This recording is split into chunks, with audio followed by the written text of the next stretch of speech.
Hey kids, welcome back again to the Borderline Man. A couple of days ago, I agreed to take a phone call to help a person that is obviously struggling with borderline. I think I mentioned this before in an earlier video. My memory sucks, as I've said. But I agreed to, do what I can to help this person. Fellow human being helping another one. But boy, was I over my head with this one. And once again, it put my own problems into perspective. I basically feel like I don't have borderline when I compare myself to this person. That is how bad this person's borderline is. It is just insane. Let me describe it to you. He recently divorced, went into complete shock of this divorce, and the main thing that hurts him is the shock of change in this, the shift of plans. He's older than me. His plans included, the family they were starting. He's 10 years older than me, and they have new kids. That's very old for being a parent, and this traumatized him. Of course, it's not the reason he has developed full-on borderline. He obviously has a lot of underlying things going on for him. He thinks himself that he has childhood trauma and so on, and probably is. But talking to him, or rather I should say trying to talk to him, it wasn't really easy because he was constantly being distracted and we had to end the call and so on. I kind of realized instantly, yeah, this guy is not going to get better with the help of me because he is not listening. I don't really know how to deal with someone that is completely unable to listen to reason. He has ADHD on top of everything, making him very prone to rapid shifts and very, very much in need of quick solutions to everything.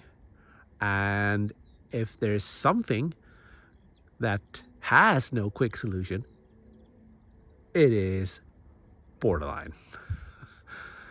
It is even if you heal from it, it takes time. It takes a lot of time and it takes a lot of effort from yourself. But he is constantly reaching out, seeking help from others, constantly. And basically being in complete emotional state 24/7, in panic mode over this. But help me, I need help, that kind of thing. And I'm just overwhelmed. I have no idea what to do. I mean, it doesn't matter what I say. I talk about mentalization, the core part of most treatment when you try to really look at your own emotions, visualize them, put them in focus, put other people's perspective in focus, try to see it from what it is. I mean, the reason, the logic in everything. It's a struggle to do so. It takes discipline. And this guy is the opposite of being able to do things mentally disciplined. I, on the other hand, am very disciplined mentally, and I struggled greatly with this. I still do. I will probably always do. But I am very disciplined mentally. I am basically, and have always been like a Vulcan when it comes to these things. I'm not very expressive in emotions, whatever people might think on this channel. I'm quite cool, quite chill, quite, you know, it doesn't show on me when I'm upset. Let's put it that way. And if it does, well then, boy, run away, because then it's dangerous. But it never happens. But this guy is the opposite. He's all emotions on the outside. He is what I would put, and I've seen other people describe it as, you can have two types of borderline, and this, I know should confuse the terms here, because I already know there are, these terms are used in other ways, but you can have an internally directed borderline, and you can have an externally directed borderline. His borderline is incredibly externally directed. It is all over the place outside. I'm sure he struggles inside as well. That's not it, but he really directs it everywhere. And this is also the guy that made me realize that you can have more than one favorite person, that his need to seek help makes him completely obsessed with people, as he became with me. And this is where I also felt annoyed with him, because I quite rapidly realized that, oh my God, this guy, he doesn't see anything from another perspective than his own. I told him, you need these three things. You need to reach out to the psychiatric professionals again, contact the emergency room for psychiatric conditions, and demand help, because you are going to get it. You are incredibly way worse than I was, so you are going to get help. And if not, you will ask again. I mean, that's the level. I mean, I'm 100% sure that he has full-on, really dangerous suicidal borderline. That's why I try to help. But he is completely unable to listen to what you say. Because I wrote this to him and he said, yeah, but I really need to talk to you. Okay, but we just tried to talk and you had to hang up because your kids were messing around in the background, and I'm sorry, but you didn't call me back. And now you want to talk the next day, when I said that I'm busy, I'm actually doing things and I can't speak, and you still, nagged about this. And then I said, well, how about the next day? And then you said, no, I'm busy then, because I need to go to some Easter thing. And I'm just amazed about the incredible selfishness here. I mean, if you really need help, then you take it when it's offered, okay? That's the number one thing.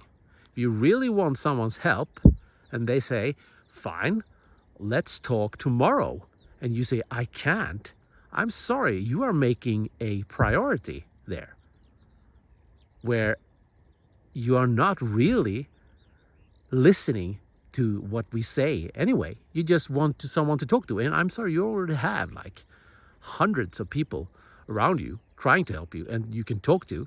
So if just an ear you want, I'm sorry, we're not friends. So I don't know really why the hell do you want to talk to me?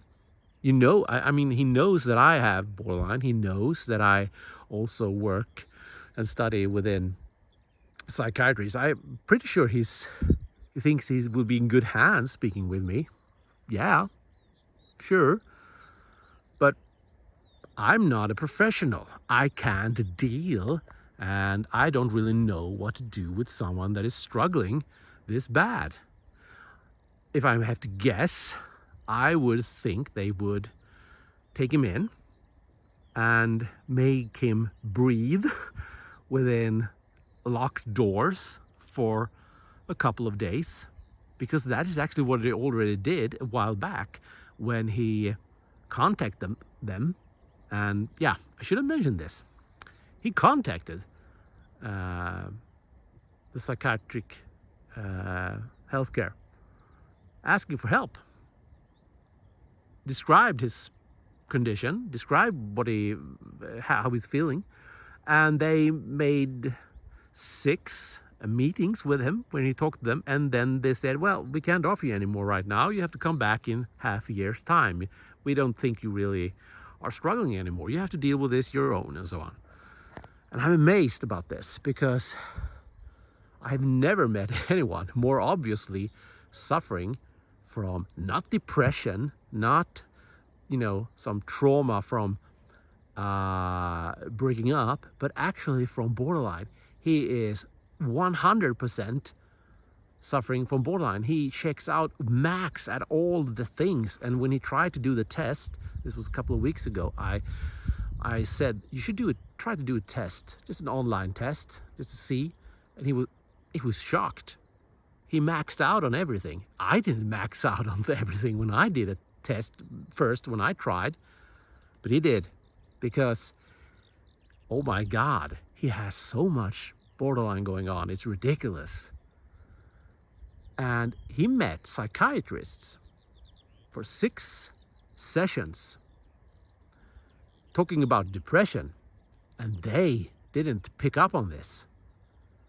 It is ridiculous how bad the healthcare can be sometimes.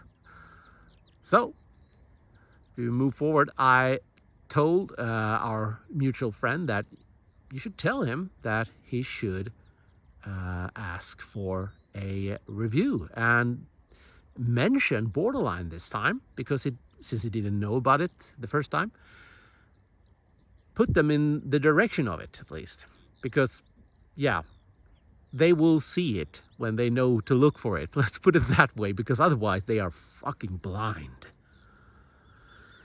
Which can happen. Professionals can be completely stupid and moronic. But if they do see what he is suffering from, they can actually help him in ways I can't. They can, for instance, if he is suffering as bad as he is, give him medications and a lot of planned things. I can give him tips, but my things are more in the line of, this will make you feel a little better, this is good for the long term, not the emergency. My emergency thing is, what did I do when I suffered really bad? I huddle up in the couch and looked at TV and just droned off for days, feeling like a zombie, because that's what I can do. But since he has ADHD, he can't do this. He is constantly, walking around being unable to calm down. And this is troublesome. Boy, it is troublesome. So my unprofessional but slightly qualified guess is that he needs medication. He is one of those who really needs also medication to calm him down, to make him a little more susceptible to therapy, because that is what he needs. And yeah, I mean, sure, and I did write this to him as a tip, because I was, regardless if I was annoyed enough with his inability to understand that he has to, make an effort if you want to talk to someone, I said to him, take a cold shower, stuff like that, stuff that distracts and stimulates the senses and makes your body focus on something else for a second. Hey, birds, talking about ADHD. Well, I can't just ignore these. Anyways, it was last night. He wanted me to, not do what I had planned to do and talk to him. And I said, we can talk today. And he hasn't called me today because he's probably doing the thing he was busy about. So yeah, I have no idea what's happening now. He's probably annoyed that I didn't call him and feels disappointed and abandoned and all kinds of stupid things, which I know far too well you can do as someone with borderline myself. But yeah, you have to make an effort at least. You can't cry out for help. And when you get it, you start not A, not listening, and B, not even, you know, take on the opportunity to talk with someone when the time is given, the time is offered. My empathy levels are not that big, and they are probably non-existent when it comes to people who refuse to take on my help when I give it. I'm basically, well, then fuck you then. I'm sorry. You're not my friend. You are annoying. I've met him many times in the past and I never really liked him.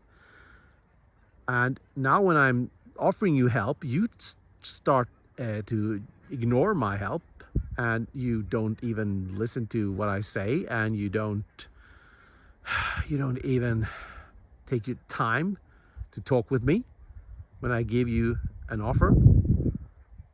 I'm sorry. You're not my problem. I have already said, seek out professional help. You need it, period. I also mentioned this to our mutual friend, my ex. I said, I'm sorry, but he needs professional emergency help. I can't help him because he's not able to listen to reason at all. He is not able at all to discipline his mind. He lacks all the basic instruments you need when you look at how therapy works, because he is in a state of emotion that is uncontrollable. He's hysterical, basically. And I don't know how to stop someone from being hysterical. Let's put it that way. Not this type of hysteria, at least. Yeah. Long rant, but the lesson and the point of it is, even though I consider myself to have a lot of experience from my own condition, my own borderline, when you meet someone with this bad borderline, this very outward directed borderline, and there's a comorbidity going on with ADHD, this is way, way too difficult to handle in this emergency state. And I also said this to my ex, that I'm willing to help him again, but I think that it must be in a later stage where he is, has an official diagnosis, and he wants to listen to the shared experiences of other people with borderline. Then I can probably give him a lot of good advice.